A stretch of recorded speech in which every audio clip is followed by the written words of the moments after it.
Une 4e dose contre le variant Omicron et un appel contre la géo-ingénierie solaire, voici le flash de la curiosité proposé par la rédaction de Ça m'intéresse.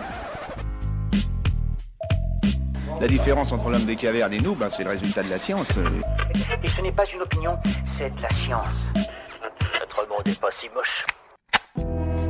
D'après les premiers résultats d'une étude menée par des chercheurs israéliens, une 4e dose de vaccin contre le Covid développe certes des anticorps, mais ne protège pas des infections causées par le variant Omicron. Les chercheurs ont en effet analysé les résultats obtenus après 2 semaines d'une injection de Pfizer et 1 semaine d'injection de Moderna pour constater que le vaccin Pfizer augmente considérablement les anticorps. En revanche, le 4e vaccin n'offre qu'une défense partielle contre le virus. Selon les chercheurs, le niveau requis pour se protéger contre Omicron est probablement trop haut pour être contenu dans un vaccin, même s'il s'agit d'un bon vaccin.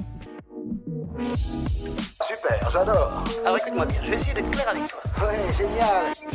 Quoi de plus pratique que de manipuler le climat ? Alors que la planète se réchauffe, des projets de géo-ingénierie solaire proposent d'agir directement sur le rayonnement du soleil pour limiter la hausse des températures sur Terre. Une idée séduisante qui relève du mirage. Dans une lettre ouverte publiée dans la revue Wired's Climate Change, une 60aine d'experts appellent à interdire ce type d'expérimentation au niveau mondial compte tenu des risques encourus. Le principal procédé proposé repose sur l'injection de soufre dans l'atmosphère terrestre qui permettrait d'inhiber la puissance des rayonnements du soleil. Cette solution engendrerait la réflexion des rayonnements du soleil et donc la baisse des températures sur Terre en imitant les effets d'une éruption volcanique sur la composition atmosphérique.